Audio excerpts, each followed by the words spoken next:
Olá, tudo bem? Hoje estamos aqui para trocarmos umas ideias a respeito de um assunto contido no Evangelho segundo o Espiritismo, que nos é trazido pela gentileza, pela amizade, pelo carinho de nossa querida irmã Fabiana Farias, que trabalha como coordenadora de expansão doutrinária do Núcleo Espírita Alta de Souza. Portanto, este assunto em que nós iremos hoje trocar umas ideias, ele é intitulado Estranha Moral, capítulo 23 do Evangelho segundo o Espiritismo, e o nosso item será: não vim trazer a paz, mas a espada. Mas antes de começarmos, vamos fazer a nossa prece para termos uma conexão com o divino e também buscarmos algumas intuições que, com certeza, por conta da seriedade do trabalho, precisaremos. Vamos buscar alinhar o nosso pensamento a Deus. Querido Pai, Senhor da vida, aqui estamos, Senhor, rogando-te amparo para mais um momento de nossas vidas, cuja intensidade se faz crescente em virtude de buscarmos aprofundar os teus ensinos em todas as circunstâncias. Aqui estamos, Senhor, buscando-te a fim de que consigamos esclarecer um pouco mais a respeito desse assunto que nos foi trazido, a fim de compreendermos melhor os ensinos trazidos por Jesus. Obrigada pela oportunidade, pelo teu amor e por tudo o que nos rodeia como lições vivas de uma experiência que necessitamos. Que Deus nos abençoe. Bem, então vamos ler agora o texto evangélico para que nós possamos conversar a respeito dele. Ele se encontra em Mateus, capítulo 10, versículo 34, ao versículo 39. Não penseis que vim trazer paz sobre a terra. Não vim trazer paz, mas espada. Pois eu vim separar o homem do seu pai, a filha da sua mãe e a nora da sua sogra. E os inimigos do homem serão os membros da sua casa. Quem ama pai ou mãe mais que a mim não é digno de mim. Quem ama filho ou filha mais que a mim não é digno de mim. E quem não toma a sua cruz e segue atrás de mim não é digno de mim. Aquele que tiver encontrado a sua vida, a perderá. E aquele que tiver perdido a sua vida, por minha causa, a encontrará. Então, nas bases da nossa conversa estará exatamente este versículo. Em Lucas, também tem uma alusão a esta passagem. Lucas, capítulo 12, versículos de 49 a 53. Vi lançar fogo sobre a terra e como desejo que já estivesse aceso. Devo ser batizado com um batismo e como estou angustiado até que esteja consumado. Supondes que vim para dar paz à terra? Não, eu vos digo, mas antes divisão. Pois a partir de agora estarão 5 divididos em uma casa, 3 contra 2 e 2 contra 3. Estarão divididos pai contra filho e filho contra pai, mãe contra filha e a filha contra a mãe, sogra contra a sua nora e nora contra a sogra. Haroldo Dutra faz uns adendos, nos dando uma tradução de algumas palavras, até mesmo porque ele faz essa tradução diretamente dos manuscritos gregos, só que ele foca a mensagem, a linguagem, mas sem menosprezar nenhuma questão cultural, histórica e teológica. Aqui nos mostra que Haroldo Dutra é formado, ele é juiz de direito, cursou matérias isoladas na graduação do curso de letras da Universidade Federal de Minas Gerais e ministrada em 5 semestres de grego clássico, 3 semestres de literatura grega e 1 semestre de paleontografia e crítica textual. Estuda também hebraico, aramaico e tradição judaica há alguns anos. Então, ele faz essa tradução em que nós nos baseamos para podermos conversar um pouquinho a respeito desse assunto. Naquela sociedade, pairava um conceito ético muito ligado à perversidade e uma forma de viver muito hedonista, ou seja, muito ligada ao prazer, a finalidade da vida era vista assim. A predominância do direito da força era sobre a força do direito. E isso constituía o valor daquela cultura geral. O ser humano, ele vivia com um fardo terrível nos seus ombros, por conta da escravidão política, da escravidão social, da escravidão econômica. Havia problemas de raça, de credo. E destacava-se, então, naquela época, aquelas personalidades muito impiedosas, muito violentas, e os poderosos eram herdeiros de tradições ancestrais de muito tempo, de grupos, inclusive, estabelecidos. E a própria família, ela estava submetida a um patriarcado soberano, ditava-se algumas regras, e, além do que, não poucas vezes era até cruel. Os interesses gerais estavam muito em torno de posses.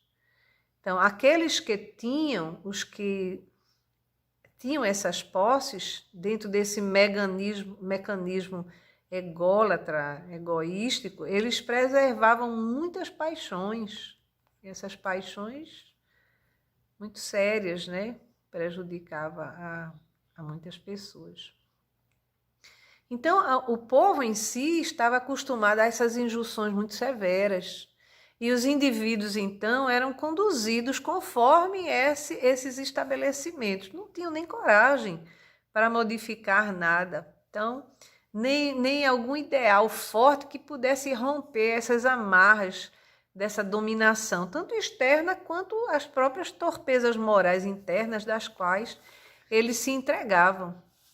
E isso, inclusive, nós vamos ver num fato relatado por Emmanuel no livro Paulo Estevão, onde no início Emmanuel foca a vida de Estevão, que ainda como Gesiel, filho de Joquedebe, cuja filha também, cuja irmã de Estevão, era muito conhecida, Abigail. E num dado momento, Emmanuel nos relata que Joquedebe, o pai dessas duas criaturinhas de uma forma muito carinhosa, por conta da afabilidade que nós temos, por conta das suas histórias de vida, Emmanuel diz que Joquedebe saiu de casa e foi buscar mantimentos fora de casa, ia comprar alguma coisa, e de repente ele vê alguns soldados romanos ali sentados na calçada, ele passa aí e faz uma saudação. Olá, bom dia, boa tarde, alguma coisa nesse tipo. E quando ele faz isso, os soldados levantam-se então e reclamam dele de uma forma muito rude. E quem é você para nos saudar? Para se dirigir a nós? E por conta disso, eles então começam a bater naquele homem já idoso. Ele cai ao chão, levanta-se e pede desculpa. mas continua para o seu objetivo de comprar os mantimentos. Retornando com esses mantimentos, ele então volta, olha para os soldados e não diz nada. Imediatamente um deles levanta-se e pergunta: por que você não falou conosco? Por que você não nos saudou? E ele, então, surpreso com aquilo, olha, ele diz: desculpe, mas vocês me pediram, vocês me bateram porque eu falei para vocês, porque eu me dirigi a vocês. E aí, então, eles começam a bater novamente nele. Depois disso, para quem lê o livro, ou para quem gostaria de ler a partir de então, aí uma série de circunstâncias terríveis acontecem para essa família. O Joquedebe é preso junto com Gesiel, a figura de Estevão, e Abigail. E lá eles espancam aquele velhinho até a morte. Então vejam, Jesus está chegando exatamente dentro dessa sistemática, dentro desse sistema. O pensamento vigente ainda totalmente rude e primitivo. Como romper com as estruturas vigorosas desse passado governo nessas condutas totalmente vil, com esses interesses egóicos? Apesar de que, ainda assim, nestes momentos, existia já algumas mudanças sendo ocorridas, sendo transformadas de forma muito acentuada, porque o próprio paganismo começava a entrar em decadência em relação a alguns cultos, tudo bem ainda, muito formalista, muito definido.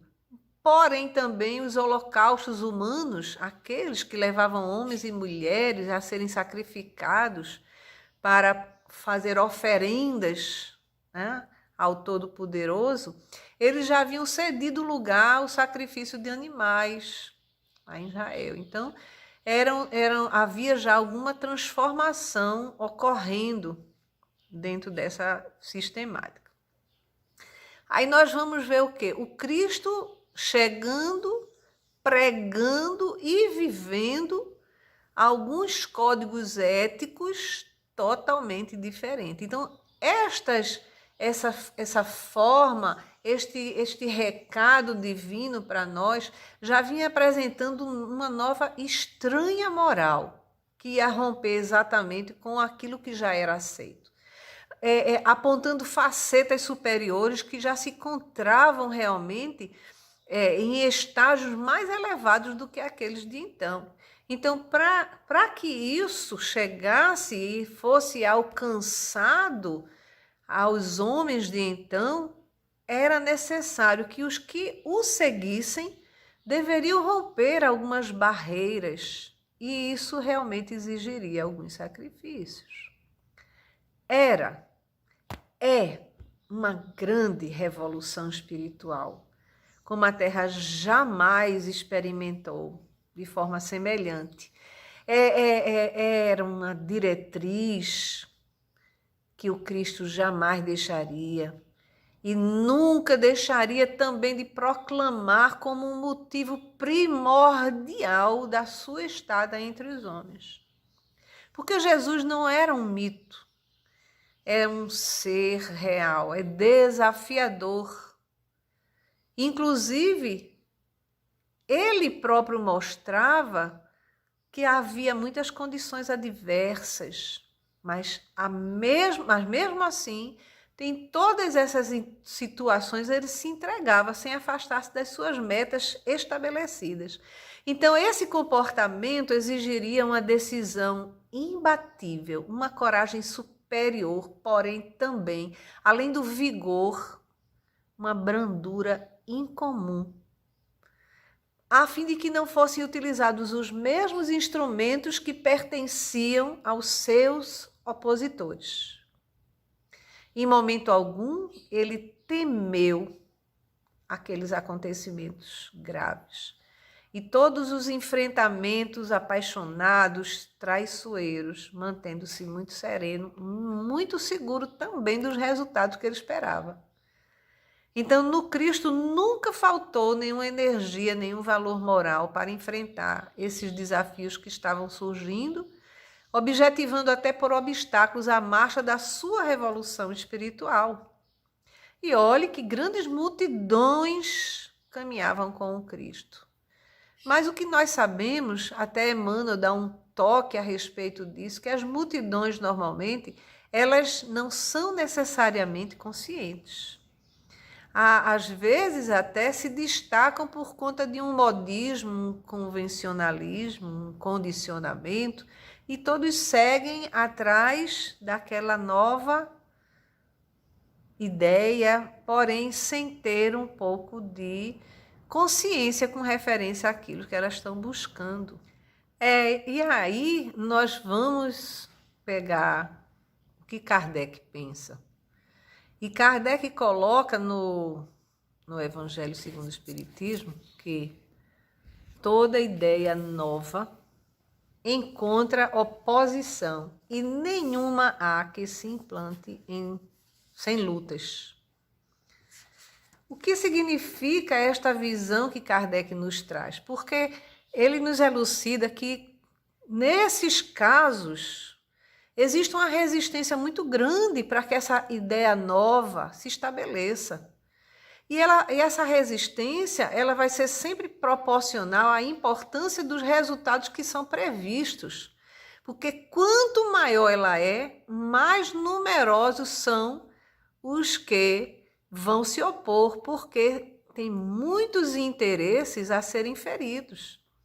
E se a ideia é verdadeira e se assenta numa base sólida, esses antagonistas lhe preveem o futuro e um pressentimento, diz Kardec, adverte-os de que há um perigo para eles e para a ordem das coisas em cuja manutenção, diz Kardec, eles se empenham e atiram-se então contra esta ideia e contra os seus adeptos.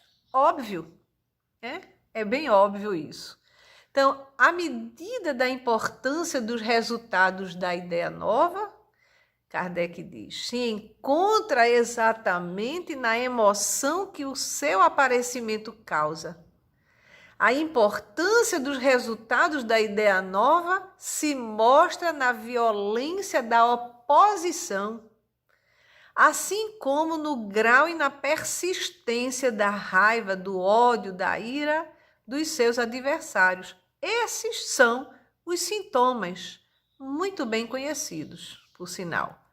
Então, aquela doutrina trazida pelo Cristo era toda feita de compreensão, de bondade, de ternura, de compaixão, que não haveria de ser comparada a nenhuma atitude daqueles de então, cheios de agressividade interna e externamente, cheias de hostilidades. Então, os seus que o buscavam jamais poderiam coadunar com as mesmas atitudes daquela sociedade vigente.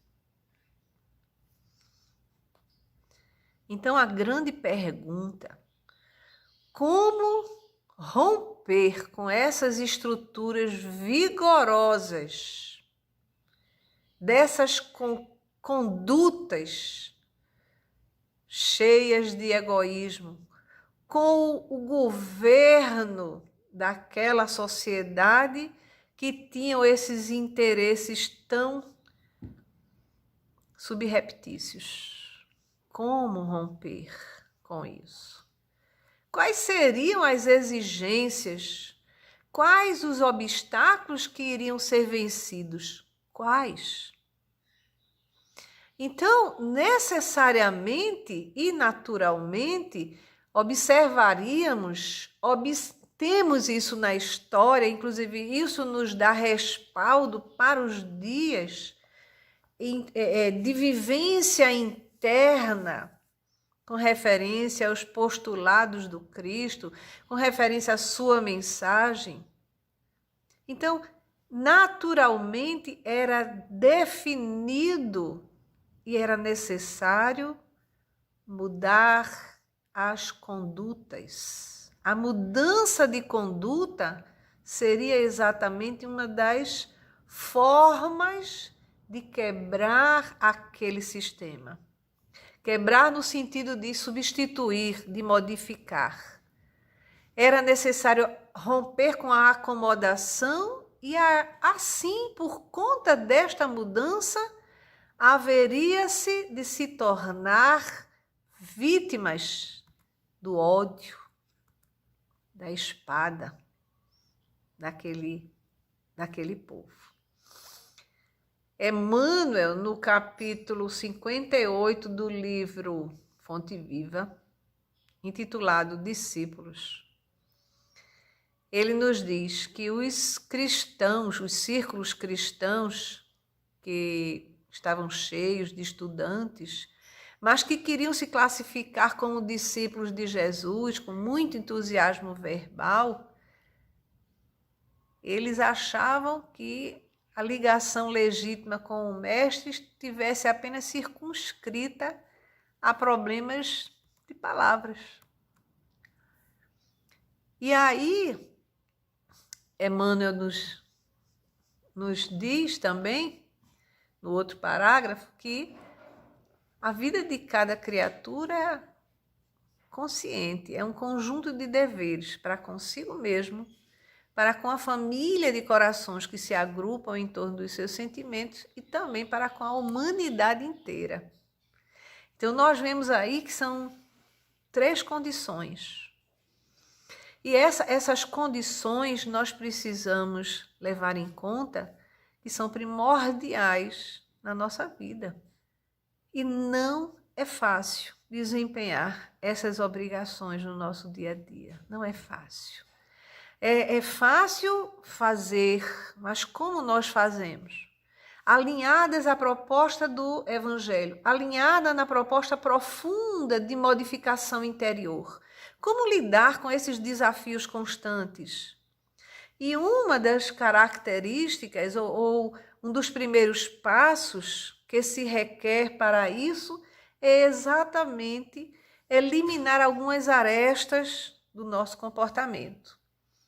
Até mesmo para que tenhamos condições de entender que equilibrar-se nesse tipo de comportamento, buscar esses passos, vai nos dar uma certeza até de domínio próprio, vai nos dar uma característica de que estamos realmente trabalhando a fim de sair de um passado cheio de atitudes obscuras. Então, enfrentar aquela sociedade, fazer o enfrentamento de um pensamento generalizado em que todos já estão acostumados a impulsos, a algumas atitudes obscuras, e ao mesmo tempo também enfrentar a nossa inconsciência, romper com esta primitividade, com essas atitudes agressivas, rudes, egóicas, exigia uma decisão muito firme. Por isso que Jesus, com essa visão muito profunda do ser humano, ele propôs essa estranha moral, que não era convencional, ao contrário, era revolucionária, porque era exatamente usada aquela visão daquele povo que ainda muito precário até no entendimento desta verdade, era necessário que fosse lançada esta proposta dentro dessa sistemática, dentro desta visão de modificações e substituições de estruturas milenares, de raça, de credo, de política, de uma sociedade viciosa, sórdida e ainda estruturada na mentira.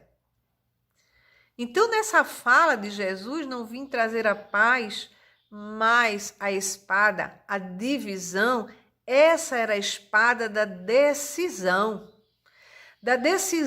que, ao decidirmos algo, estamos fazendo uma escolha. E a nossa escolha irá fazer esta cisão, mas não será uma cisão feita por nós, e sim por aqueles que odeiam, que não aceitam este novo patamar de pensamento, de atitude levado à tolerância, à indulgência, à serenidade. Então seria exatamente uma separação de escolhas de uns que se candidatavam a essa nova proposta, mas que sabiam que exigiria-se um sacrifício porque era notório, em relação àqueles que estavam ainda se comprazendo com aquele imediatismo, com a satisfação desses instintos totalmente injustificável em relação àquela nova proposta, que não havia, inclusive, a definição, por conta dessas emoções, por conta desses interesses, a adotarem essas claridades superiores. Então, sim, não há contradições nas palavras de Jesus. Foi ele mesmo quem as pronunciou e deu testemunho dessa sua alta sabedoria. Sendo, então, uma mensagem mostrando uma luz nova em cima de conceitos, em cima de comportamentos, ele iria exatamente cortar, separar as trevas e proclamando a claridade, e uma claridade que poderia ser trabalhada saindo-se dessas trevas tão densas, saindo deste ponto para que chegasse a esse com um trabalho sem exatamente sair de um ponto para outro, porque isso não existe, mas dentro de uma proposta que a sua mensagem trouxe elucidativa constantemente de amor ao próximo, mas sendo trabalhado no nosso dia a dia, libertando as consciências e saindo de alguns comportamentos dominantes. Necessários, então, seriam os comportamentos de enfrentar, sim, uma posição política arbitrária, sair daquelas intrigas farisaicas daquela época e implantando, então, uma qualidade melhor no ser humano, nas decisões para a melhoria de todos. Então, a espada a que se referia Jesus não seria utilizada pelos adeptos da nova doutrina, mas por aqueles opositores. E esses opositores fariam de tudo para que não houvesse a implantação daquele novo mundo, aquela nova ideia. E foi exatamente por conta dessa circunstância que houve exatamente a separação de forma terrível, através de fogueiras, através de espadas, a separação de homens brandos, ternos, afetuosos, que partilhavam as ideias também do Cristo. Houve a separação até mesmo na forma de censurar, de repreender, de criticar, abrindo feridas profundas nas almas dos seguidores do Cristo. Então, antes eles partilhavam da mesma ideia e agora estavam tomando novos rumos. Aqueles opositores ferrenhos, então, eram geralmente detentores de poder, que tinham medo de perder. Eram também alguns homens que exploravam a credulidade geral e tinham medo de serem desmascarados. Eram os opositores dele também, aqueles usurpadores de bens e de recursos do próximo, que eles se veriam a braços nesse impositivo de devolver aqueles recursos que foram retirados da sociedade dos homens, e também seus opositores seriam todos aqueles que eram contra o enobrecimento humano e todo o ideal de evolução. Esses opositores também, muitas vezes, não eram só externos, não. Alguns que não se declaravam assim, que não tinham essa postura externa, mas internamente egoístas, fariam de tudo para colocar empecilho para que essas decisões fossem tomadas. Então, porque essas novas decisões iriam impedi-los também de um processo de superação para que eles se libertassem deste jugo, que eles se libertassem e libertassem também aqueles que estavam ali junto a eles de seus procedimentos terríveis. Então, para que aquela ignorância deixasse de governar aqueles destinos humanos, alguns discípulos também começaram a tentar defender a postura desta nova ideia de forma muito violenta. Eram homens atormentados, que continham compulsões obsessivas e durante diversas épocas tentaram impor o pensamento de Jesus, enquanto Cristo dava o exemplo apenas de que algumas consequências dessas decisões realmente poderia trazer incômodos, até mesmo o próprio martírio. Martírio, sacrifício de vidas, sacrifício em que alguns homens na história, alguns heróis, né, quando se posicionaram contra aquela governabilidade, contra aquelas ideias de então, foram levados à morte, né? Nós temos até de que considerar que o próprio Públio Lentulus, numa antiga denominação de Emmanuel, assistia num circo o sacrifício de vários cristãos, das novas ideias, e ali ele, como um dos governantes, assistia o dilacerar de alguns homens brandos, suaves, ternos, que estavam ali sem nenhuma resistência para com a atitude governamental de que eles deveriam ser levados às feras. E Emmanuel, ainda como Públio Lentulus, não sabia que a sua amorosa esposa, aquele espírito bondoso que se alinhou nesses princípios renovadores da vida, entendendo o recado profundo do Cristo, ali estava também. Pois ela, além de estar sempre acompanhando nas reuniões ditas do aglomerado dos cristãos que seguiam o Cristo, ela estava colocando-se como uma serva, porque no último momento ela foi libertar a serva que estava aprisionada nas masmorras e pediu para trocar de vestes com a serva, para que a serva fosse libertada e ela depois agiria de outra forma. Só que naquele instante que a serva saiu, trocando as suas vestes com a de Lívia, naquele instante foi feita a convocação de todos aqueles homens cristãos que estavam nas masmorras e foram levados ao circo romano, que era a pura diversão de toda aquela massa, daquela multidão que não sabia o que fazia, que apontava para baixo, quando o governante perguntava se devia ou não salvar as vidas, e o símbolo de salvar vidas seria assim,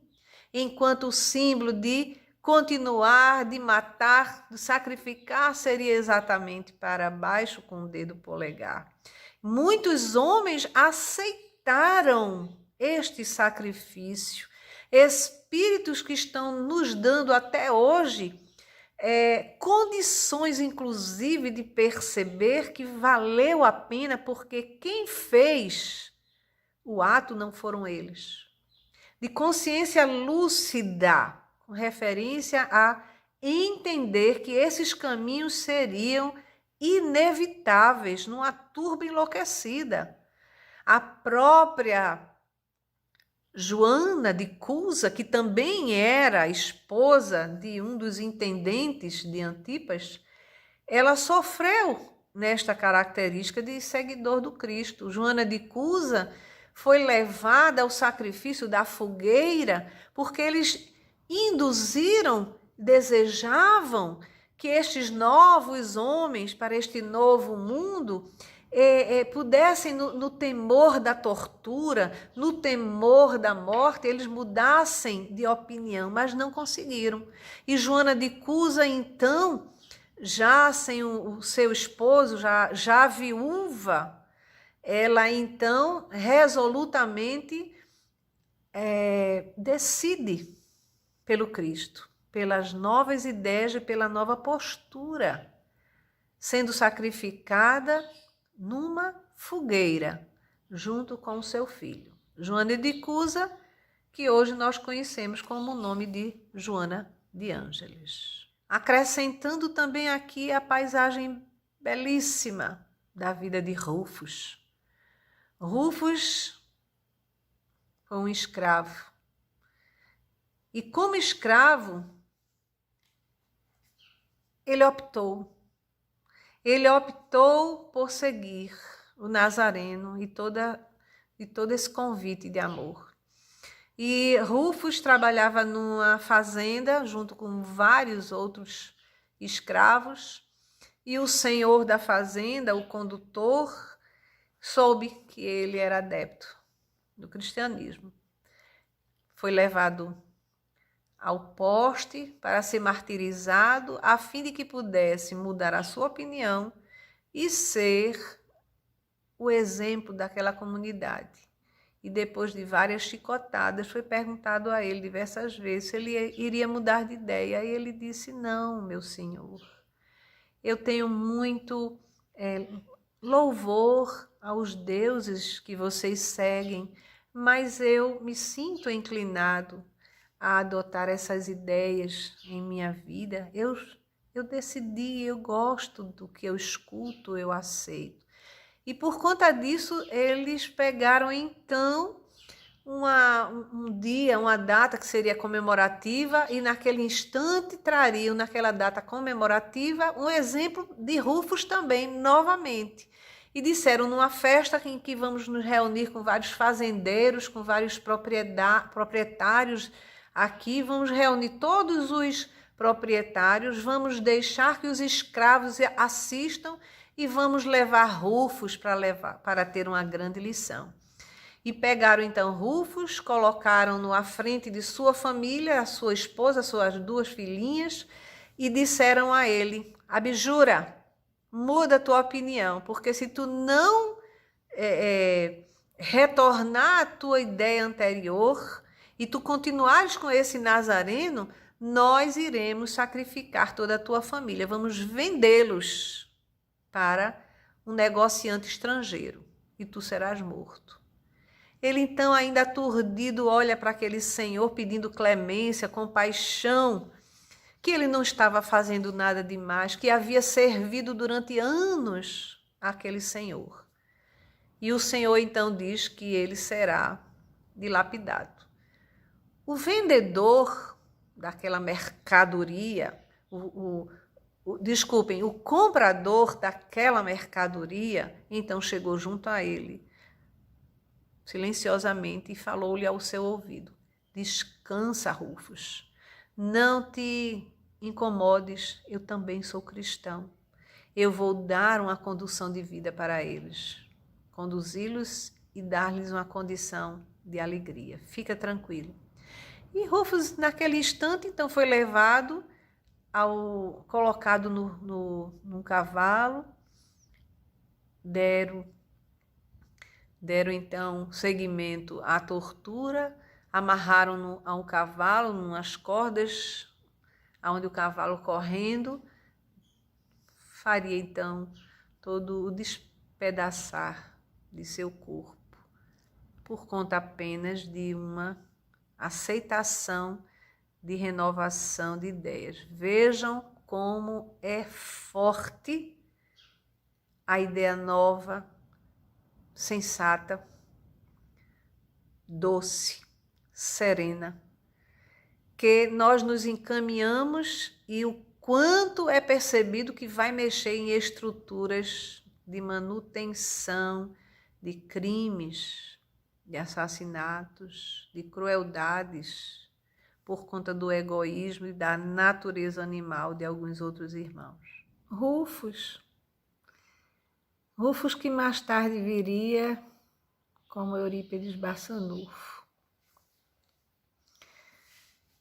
Aí Emmanuel, no livro Consolador, na questão 305, ele nos abre um espaço maior com referência a esse entendimento também, que perguntam a ele exatamente dessa dissensão que haveria na família, como é que a gente poderia compreender em espírito e verdade.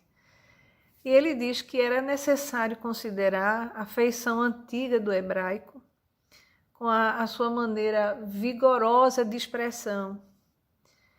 Seria absurdo admitir que o Senhor viesse estabelecer a perturbação no sagrado instituto da família humana nas suas expressões elevadas, afetivas. Mas sim que os seus ensinos consoladores seriam o fermento divino das opiniões, estabelecendo movimentos materiais de ideias renovadoras, fazendo luz no íntimo de cada um, pelo esforço próprio para a felicidade de todos os corações.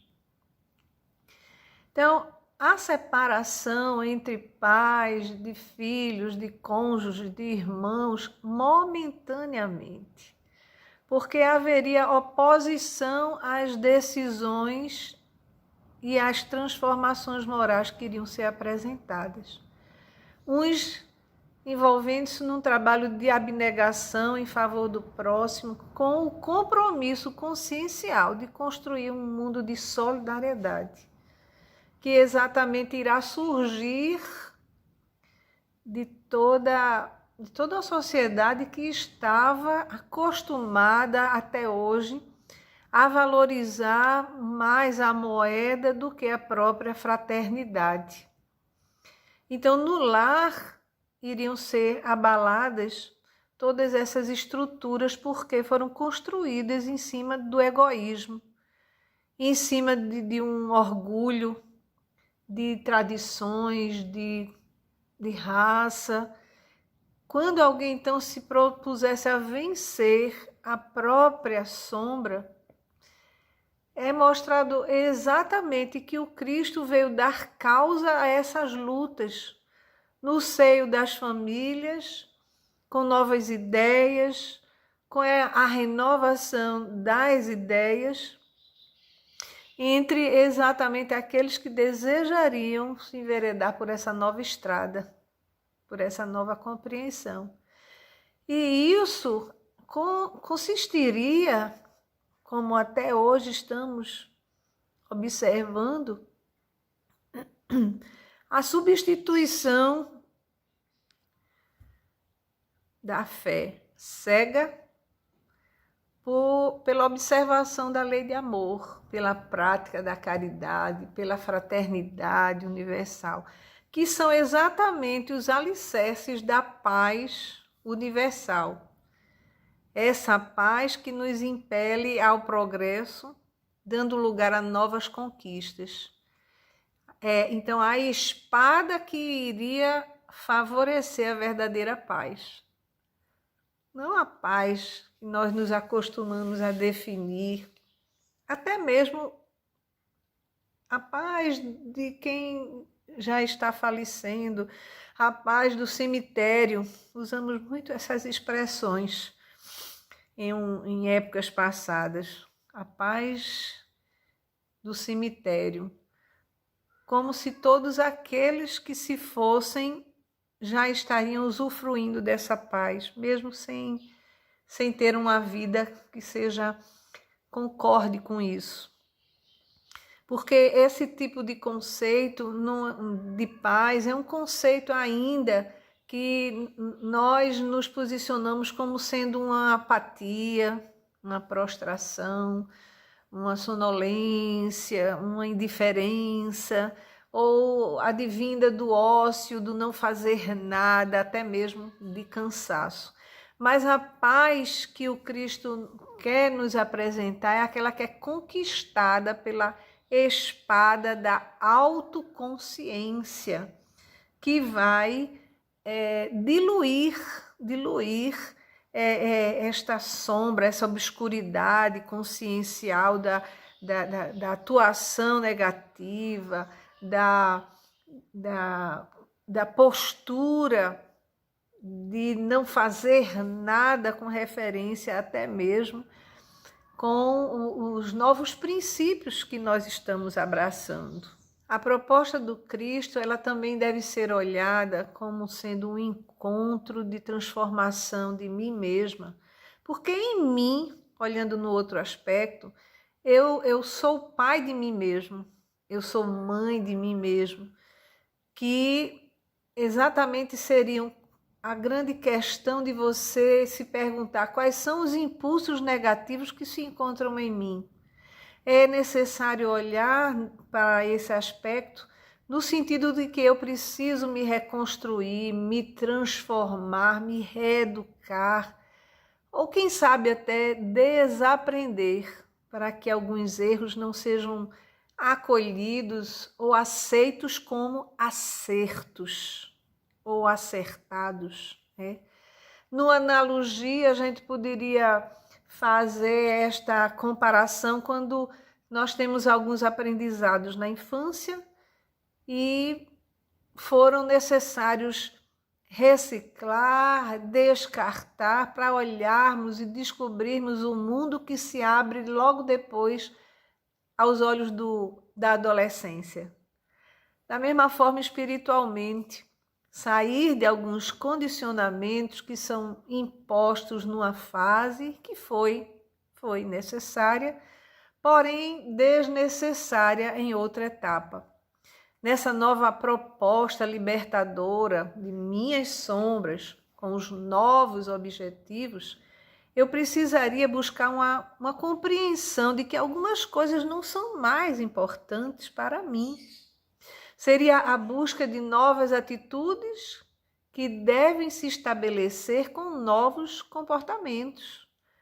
Um despertar, um despertamento para deveres que antes eu não compreenderia e que me indicam que um princípio não só renovador da sociedade, mas também este princípio primordialmente se refere a mim. Então, nós vemos na convivência que algumas pessoas abrem mão dos seus princípios para ficar bem com o outro, para agradar, para se sentir bem, abrem mão desses princípios e prejudicando até mesmo o seu desenvolvimento, a criar novos valores, porque para termos um norte do que estamos falando, nós vamos lembrar de Paulo de Tarso, que mediante um encontro com seu pai, que o expulsa de casa, mas assim mesmo, Paulo tratando com amor, com respeito, com doçura, não abandona dos seus princípios renovadores.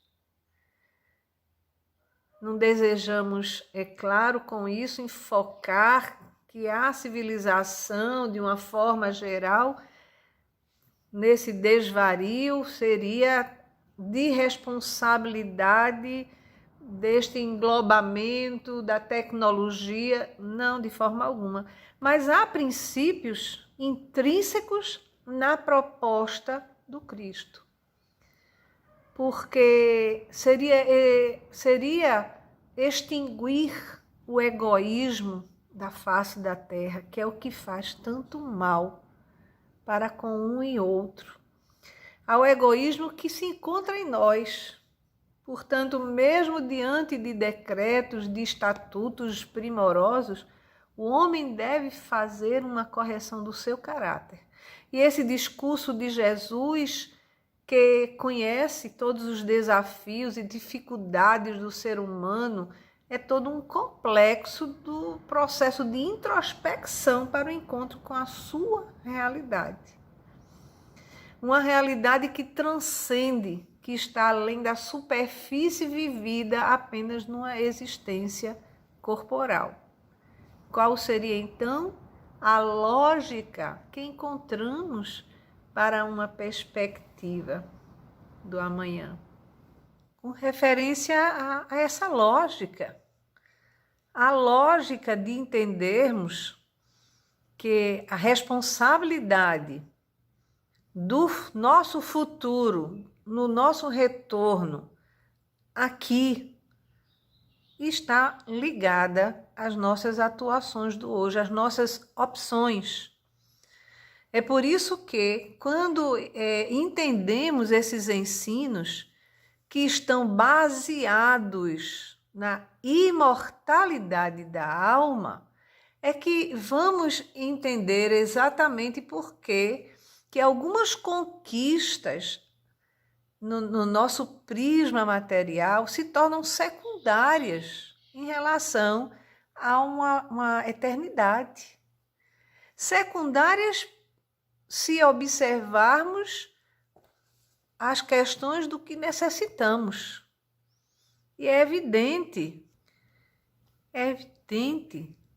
que o Evangelho está tomando conta dos nossos corações, observando até mesmo as conquistas modernas atuais nas áreas da ciência psíquica, na astrofísica, na química molecular, na física quântica, que vem desmistificando o assunto matéria, aceitando a autenticidade das confirmações que trazem os imortais que retornam do túmulo e vêm comprovar essa indestrutibilidade da vida.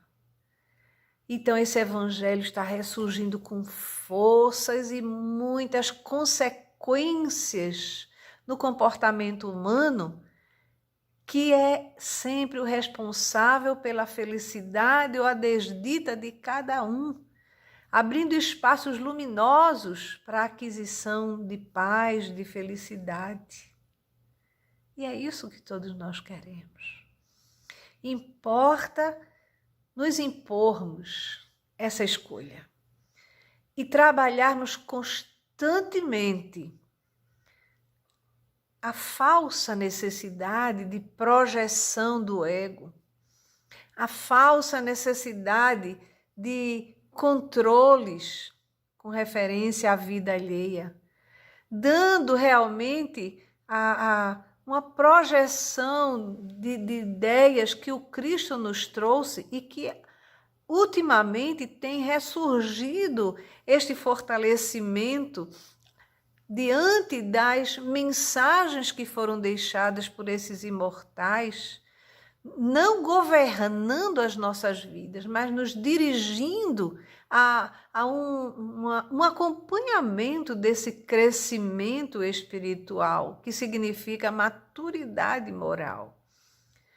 Os tempos chegaram, já não são mais chegados, chegaram, a fim de que nesses anos que se seguem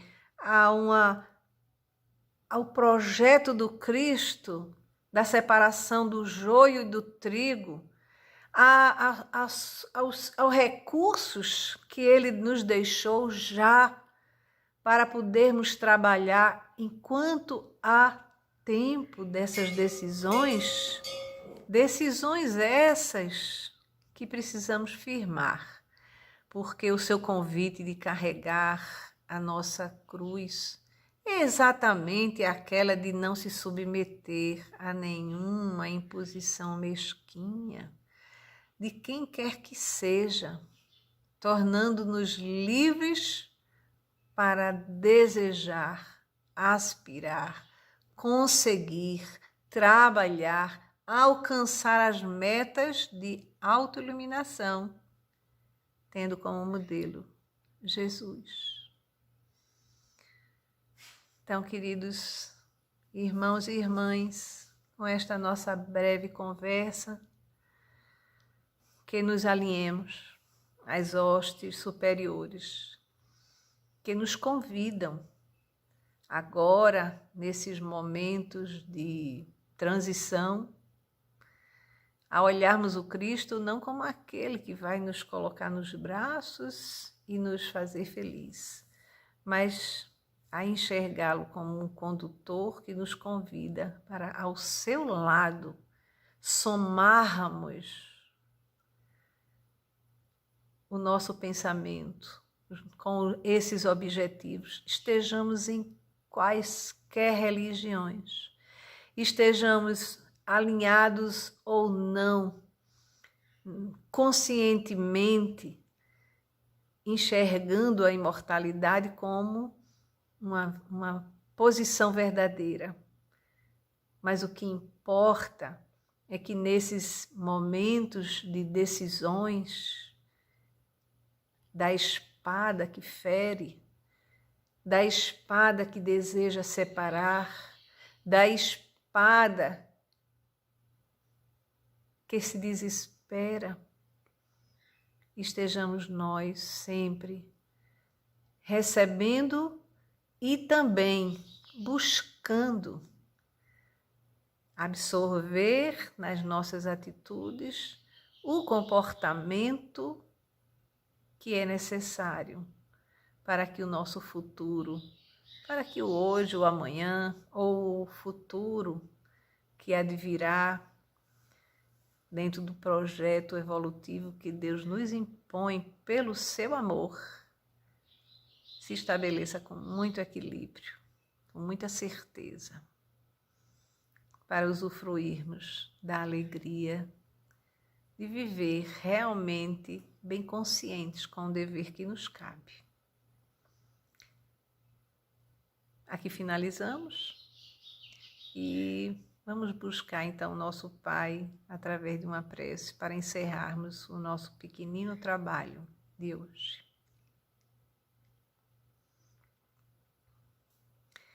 Senhor, muito obrigada pelo teu amor. Ampara-nos sempre, Senhor, com o teu pensamento, a fim de que consigamos sempre tirar os obstáculos de nossas imperfeições, trabalhando para que, com estes desafios circunstanciais, nos vejamos, sim, unidos com as mãos voltadas uns para com os outros, a fim de juntos chegarmos a Ti. Obrigada por tudo, que Tua paz fique conosco.